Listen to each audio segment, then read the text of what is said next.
मेरे अजीज दोस्तों और बुजुर्गों, मेरी इज्जतदार माँ और बहनों, 10 साल आपने टीएमसी को वोट दिया, उससे पहले 30-31 साल लेफ्ट को, उससे पहले कांग्रेस को आपने वोट दिया। मैं आज आपके सामने सिर्फ कम से कम वक्त में चंद बातें बताकर यहां से रुखसत हो जाऊंगा, क्योंकि अब तो जलसा पहला हुआ है, इंशाल्लाह बहुत होंगे।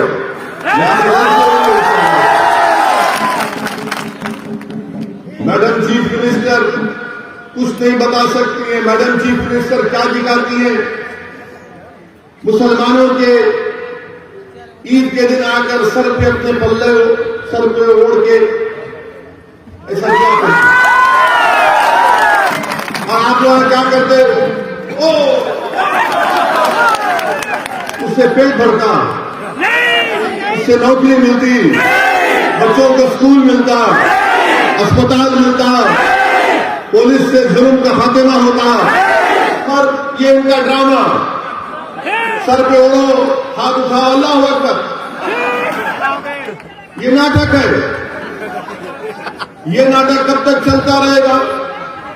अच्छा, अब आप खुद, मैं आपको बता रहा हूं, मैं ममता बनर्जी से, चीफ मिनिस्टर बंगाल से, ये लेफ्ट फ्रंट के लोगों से, और कांग्रेस के लेफ्ट फ्रंट कांग्रेस तो आखिरी इलेक्शन इसके बाद खत्म नहीं हो जाने वाले हैं, नहीं होने वाले हैं। इनसे मैं पूछना चाह रहा हूं, बंगाल में आप ये बताइए कि क्या ये बात सच नहीं है कि बंगाल में 15% मुसलमान बच्चे जिनकी उम्र 6 साल और 14 साल की है, वो स्कूल के बाहर है। 6 और 14 साल की उम्र के बच्चे 15% स्कूल के बाहर है। क्यों नहीं डाले उनको स्कूल में? आपने रोका था क्या आपको? ठीक है, मैं गद्दार हूं, चलिए मान लिया मैं गद्दार हूं, मैं सब कुछ हूं, आप स्कूल में क्यों नहीं स्कूल नहीं बनाए?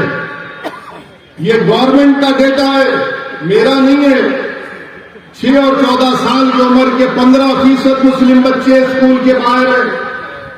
आपको मालूम, यूपी और बिहार के बाद सबसे ज्यादा मुसलमान बच्चे आउट ऑफ स्कूल कहां पर है? बंगाल में। बंगाल में ये क्यों नहीं किया आपने? मैं रोका क्या आपको? आप स्कूल खोल देते। 30 साल लेफ्ट की हुकूमत, उससे पहले कांग्रेस की हुकूमत, 10 साल से टीएमसी की सरकार, किसने रोका था आपको स्कूल खोलने से? क्या ये बात सच नहीं है कि जितने सेकेंडरी और हायर स्कूल हैं वो मुर्शिदाबाद में, मालदा में, दिनाजपुर में नहीं है? क्यों नहीं है? क्योंकि यहां पर बड़ी तादाद में मुस्लिम अनाज लेती है। कहां पर ये स्कूल ज्यादा है? दार्जिलिंग में है, बंकुरा में है। आप बताइए फिर ये क्यों, आप यहां क्यों नहीं खोलते? यहां पर खोलना चाहिए ना, जहां पर जरूरत है। मगर नहीं, ममता बनर्जी बोलेंगे वैसी गद्दार है, लेफ्ट कांग्रेस बोलेंगे बी टीम है। अरे मैं सब कुछ हूं बाबा, तुमने स्कूल क्यों नहीं खोला? इनके पास इसका कोई जवाब नहीं है। अच्छा, आपको मालूम कि मुर्शिदाबाद जिले में 50% स्कूल के बच्चों को मिड डे मील स्कीम नहीं मिलता। अब तो खैर कोविड से स्कूल बंद है, मगर 2019 से क्यों नहीं देते आप मिड डे मील स्कीम? बच्चों को स्कूल में खाना दिया जाता है पूरे भारत में। 50% स्कूल्स में मुर्शिदाबाद में मिड डे मील स्कीम नहीं दिया जाता। क्यों नहीं दिया जाता? ठीक है ममता दीदी, मैं गद्दार हूं, मानता हूं कांग्रेस लेफ्ट वालों में भी टीम हूं, बताओ फिर तुम स्कूल में खाना क्यों नहीं देते? ये तुम्हारा डेटा है, मेरा नहीं है। और फिर लेफ्ट के लोग बोलते हैं मुसलमान को जमीन दिए। 3/4 Muslims of Bengal have no land, जमीन नहीं दिए और झूठ बोलते हैं। मेरे अजीज दोस्तों और बुजुर्गों, फिर उसके बाद आप देख लीजिए कि 6 सबसे बदतरीन डिस्ट्रिक्ट जो है हेल्थ के एतबार से, 3 के 3 तो 50% मुस्लिम माइनॉरिटी डिस्ट्रिक्ट है। आप क्यों नहीं खोले अस्पताल? वहां पर खोलना था ना, मैं रोका आपको। ठीक है, मैं गद्दार हूं, बी टीम हूं, मैं उनसे पैसे लिया, उस जो भी होगा लगता, फिर वो ये काम आप क्यों नहीं करे? इनको इसी बात का हम सब सवाल करते हैं तो इनको तकलीफ हो जाती है। और मैं मुर्शिदाबाद के हमारी मां और बहनों को बताना चाह रहा हूं, मुर्शिदाबाद जिले के मां और बहनों को बताना चाह रहा हूं, जो 50% हमारी मां और बहनें बीड़ी बनाती हैं। अब आप मेरी बात सुन लो, क्या आपने टीएमसी और कांग्रेस लेफ्ट के किसी एक लीडर से सुना कि नरेंद्र मोदी की सरकार एक नया रूल बना रही टोबैको के ऊपर, तंबाकू के ऊपर, उससे लाखों बीड़ी बनाने वालों की नौकरियां चले जाएंगी? मैं 1 महीना पहले नरेंद्र मोदी की हुकूमत को गवर्नमेंट को लेकर लिखा कि क्वार्टा में अमेंडमेंट्स मत लाइए, भारत में 85 लाख बीड़ी बनाने वाली हैं, उसमें 70% महिलाएं, अगर वो क्वार्टा का अमेंडमेंट आएगा तो लाखों नौकरियां चले जाएंगी बीड़ियों की। इस पर कोई टीएमसी क्यों नहीं बोलती? क्यों नहीं बोलती ममता बनर्जी मोदी को के ना कांग्रेस बोलती है ना लेफ्ट बोलती है। बीड़ी का क्या बनाती है हमारी मां और बहनें यहां पर, फिर आप वो भी देख लीजिए। अच्छा, मैं गद्दार हूं, ममता बनर्जी बोलती मैं गद्दार हूं,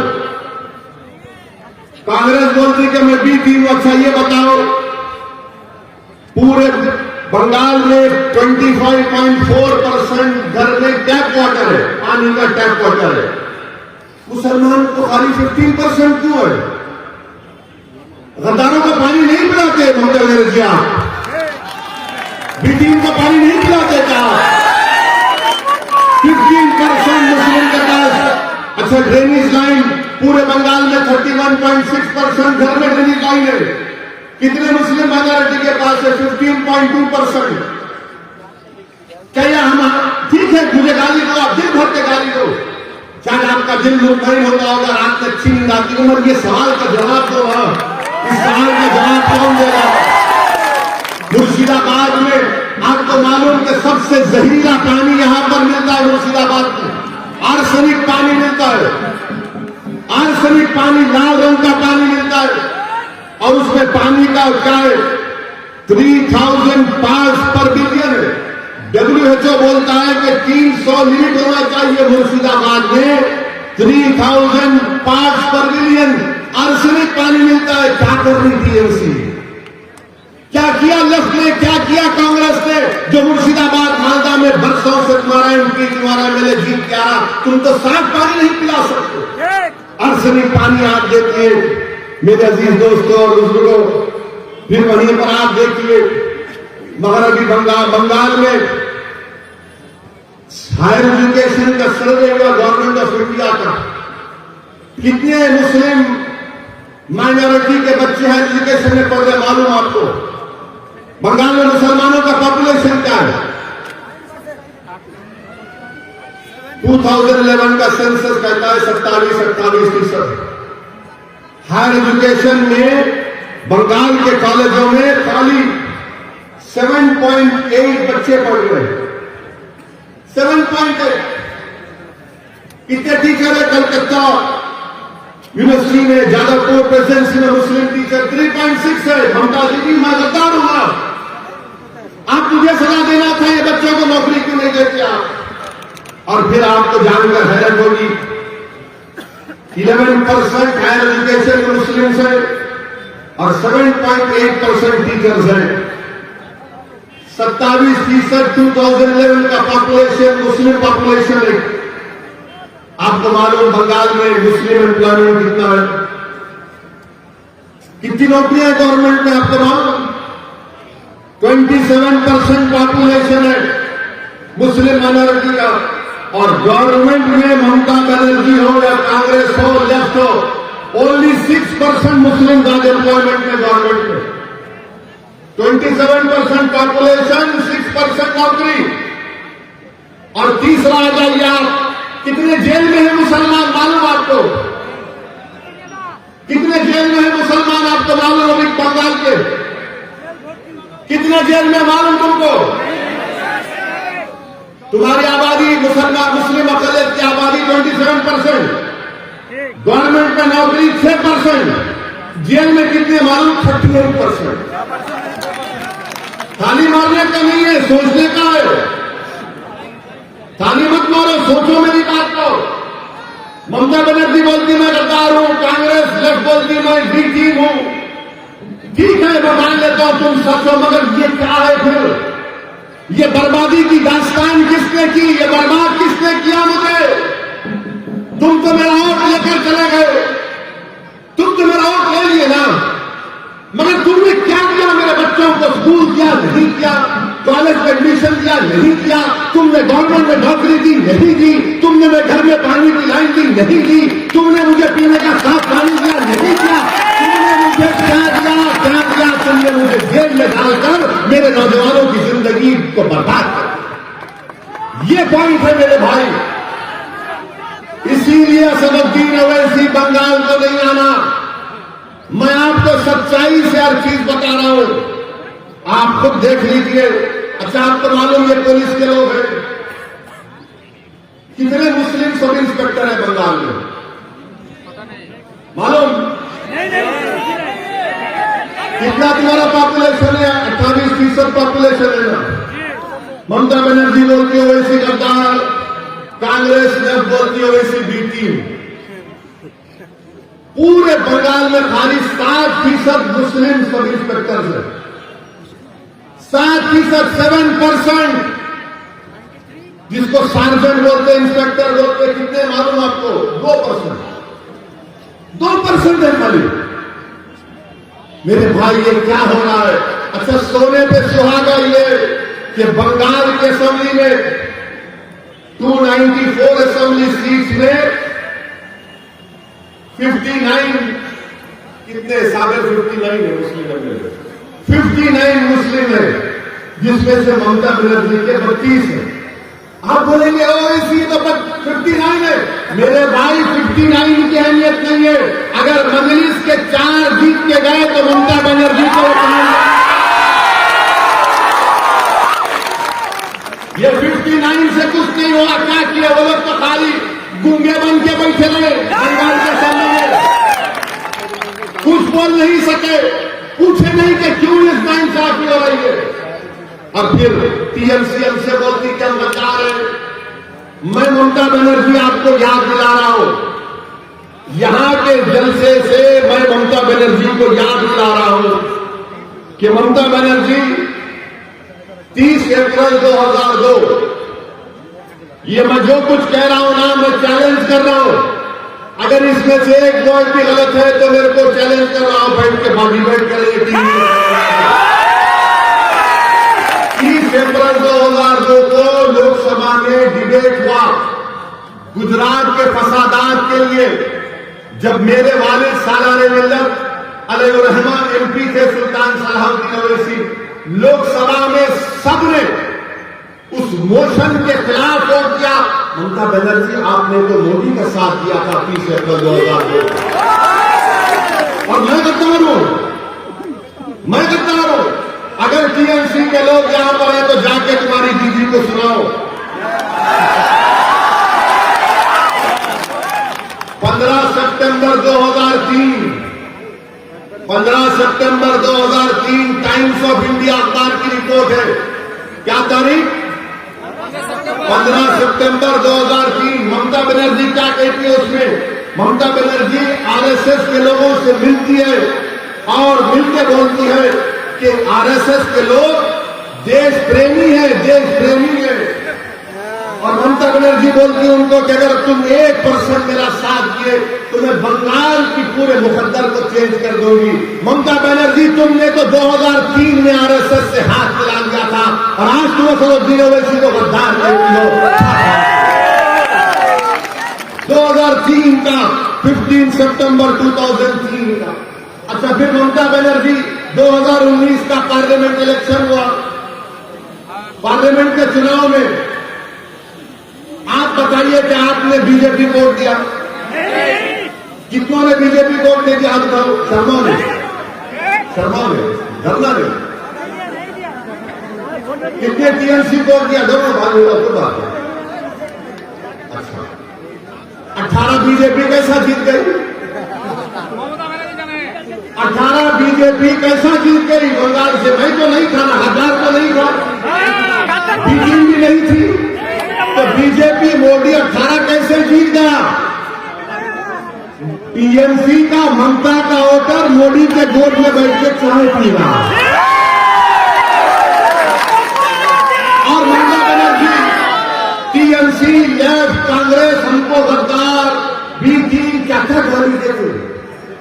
अच्छा, फिर रिजल्ट आया तो ममता बनर्जी ने क्या कहा था?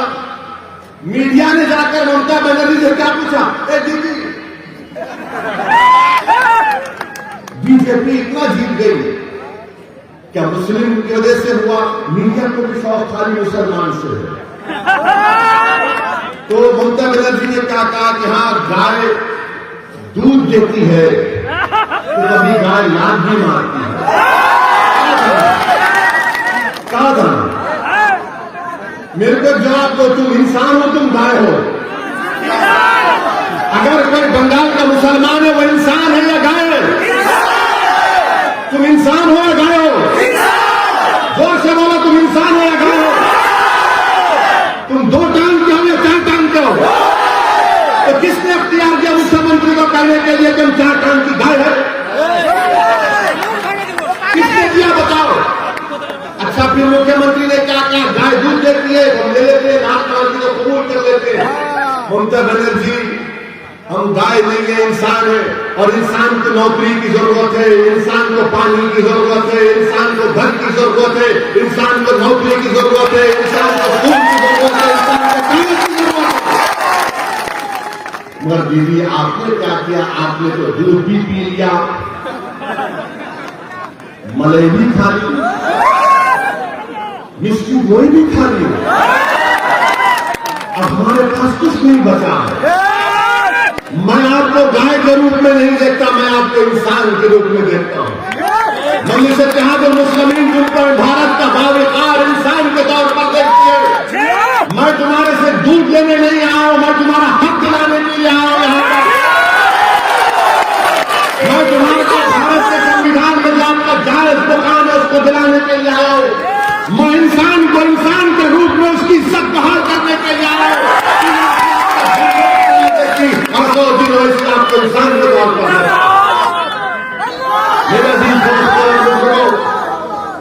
मेरे अजीज दोस्तों और बुजुर्गों, मैं आपको याद दिलाना चाहता हूं एक तारीखी शख्सियत को। कितने लोग टीटू मार को जानते हैं? टीटू मीर को, टीटू मीर को जानते हैं? कौन सा टीटू मीर? कौन सा टीटू मीर? टीटू मीर हाफिज कुरान थे। टीटू मीर हाफिज कुरान के हज करने गए, जब वापिस आए टीटू मीर तो जमींदारों ने मुसलमानों पर टैक्स लगा दिया कि जो दाढ़ी छोड़ेगा उस पर टैक्स। तो एक इलाका है नरकल बिराई बोलते हैं, नारकल बिराई में टीटू मीर थे। तो टीटू मीर ने कहा कि हम जमींदारों को दाढ़ी छोड़ने पर टैक्स नहीं देंगे। तो टीटू मीर ने एक किला बनाया जिसको बंसर कला बोलते हैं, बंसर कला बोलते हैं। टीटू मीर ने बनाया और टीटू मीर ने उन जमींदारों और अंग्रेजों के खिलाफ जिहाद किया था ना।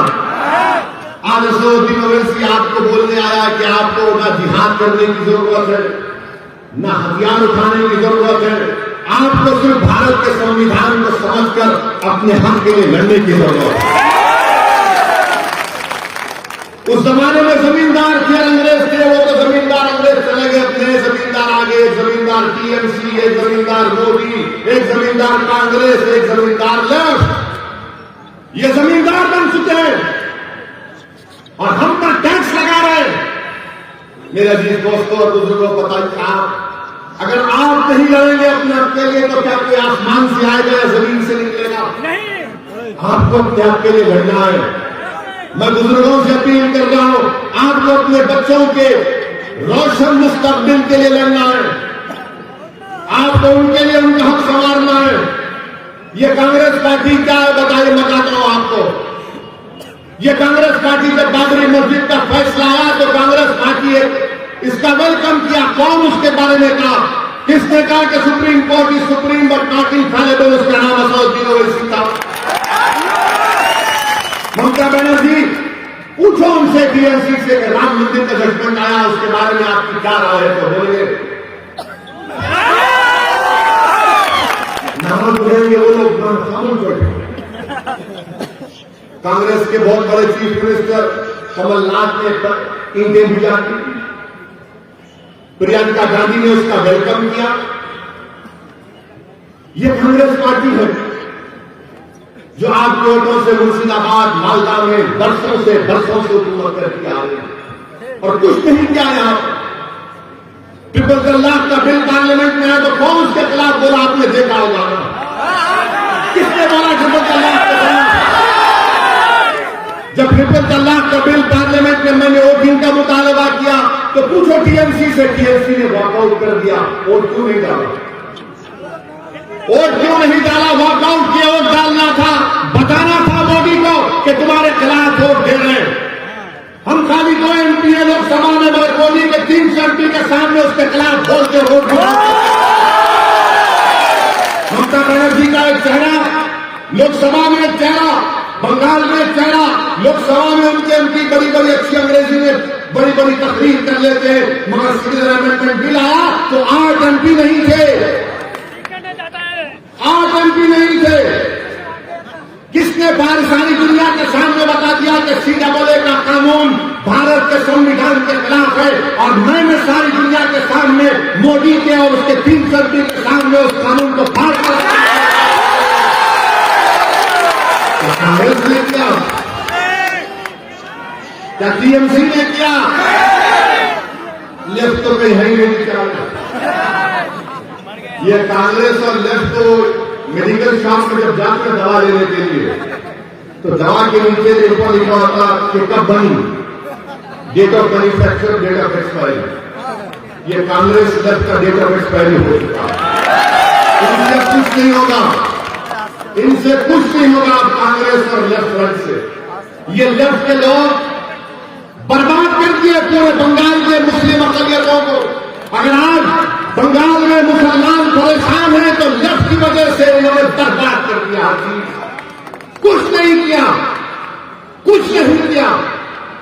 जो कार्ल मार्क्स, लेनिन क्या बातें की, इनकलाब आएगा, इनकलाब, अरे कहे का इनकलाब? मेरा घर बर्बाद हो गया, मेरे बच्चे को नौकरी नहीं मिली, मेरे घर में तलाक नहीं है और तुम इनकलाब की बातें करते हो।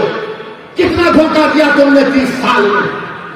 मेरे भाई याद रखो, मेरी जिंदगी कब तक है अल्लाह जानता है, मगर मैं आपसे कह रहा हूं, जब तक आप सियासी तौर पर मुत्तहिद नहीं होंगे, जब तक आप सिर्फ वोट डालने वाले के साथ साथ वोट लेने वाले नहीं बनेंगे, आपके मसाइल नहीं हल होंगे, आपके प्रॉब्लम्स नहीं सॉल्व होंगे, आपके प्रॉब्लम्स नहीं सॉल्व होने वाले। मेरी बात को याद रखो। आप हो सकता है कि किसी को मेरी बात गलत दिख रही होगी, मगर आपके प्रॉब्लम नहीं सॉल्व होंगे, आपके मुश्किलात का खात्मा नहीं होगा, आपके बच्चे जेलों में सड़ते रहेंगे, उनकी जवानी बर्बाद हो जाएगी, हमको गवर्नमेंट में नौकरियां नहीं मिलेंगी। ये तो कॉन्स्टिट्यूशनल राइट है। यहाँ हमारे संविधान में right to equality fundamental right है। हमारे कॉन्स्टिट्यूशन में liberty, equality, fraternity, justice Baba Saheb Ambedkar ने प्रियम्बल में रखी। तो बताओ क्या कांग्रेस ने किया, क्या लेफ्ट ने किया, क्या ममता ने किया, क्या मोदी कर रहे? कोई नहीं कर रहा। मेरे अजीज दोस्तों और बुजुर्गों, इसीलिए मैं आपसे अपील कर रहा हूं कि आपने सबको वोट दिया है, एक मरतबा मजलिस इत्तेहादुल मुस्लिमीन का साथ देकर देखो, एक मरतबा साथ देकर देखो। मैं आपसे वादा कर रहा हूं कि इंशाअल्लाह ताला जो काम 70 साल में नहीं हुए, वो काम हम इंशाअल्लाह ताला 5 साल में करवा के आपको दिखाएंगे।